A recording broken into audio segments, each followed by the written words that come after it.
everyone! Ayan, andito po kami sa Turkey ngayon. Turkey, Istanbul. So, andito kami sa apartment.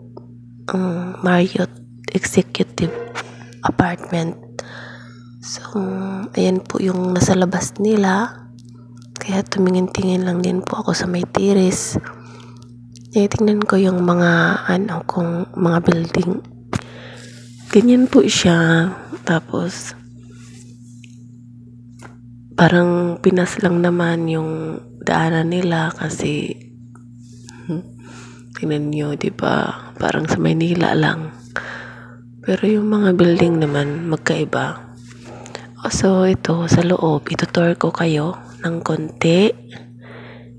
Ayan. Ito malapit to sa pintuan, yung pinto na palabas na cabinet. So hindi ko lang masyadong kasi nandiyan yung mga alaga ko, guys. At ito naman, yan, yung kwarto ng alaga kong malaki at saka yung lola niya, silang dalawa.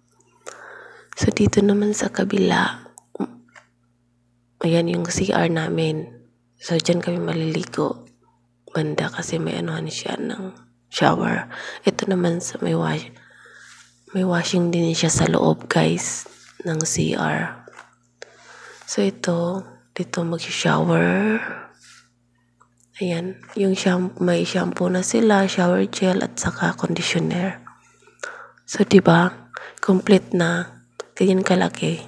Nadala ko pa yung dalawa dyan. May bago kasi dinala ko. So ayan po, guys. Dito naman may isang banyo din, pero pang lang siya, hindi siya pwede dito maligo. So CR lang talaga siya na ayan, ulitin natin yung cabinet. Nilagyan ko yan ng mga gamit din. At dito naman kusina. So ganyan lang kaliit yung kusina nila. Tapos may ref. Yan, makalat na yung ref namin pero hindi nakain yung mga pagkain sa dami. Binili namin yung iba. So ayan, table. At saka dito naman, may iron sila dito, may libreng makalat din yun. Tapos ito yung sala. Ganyan lang po kalaki yung sala. Magkaharap lang yung sala at saka yung kusina. So ayan, dito naman kwarto ng amo kong babae at lalaki.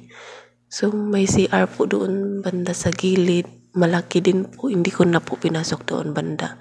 Sa may kortina, dadaan ka, meron daanan dyan.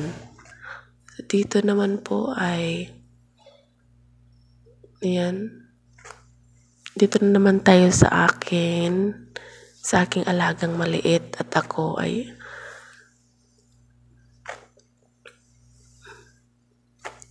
nandiyan kasi yung alaga kong maliit, hindi ko sana i-video. So, pero dito po, yan, maliit lang siya. Ayaw pang tumayo kasi yung alaga ko, kaya dyan lang siya. Ayan, ganyan lang kaliit. Pero sa baba ako natulog kasi malikot yung alaga ko.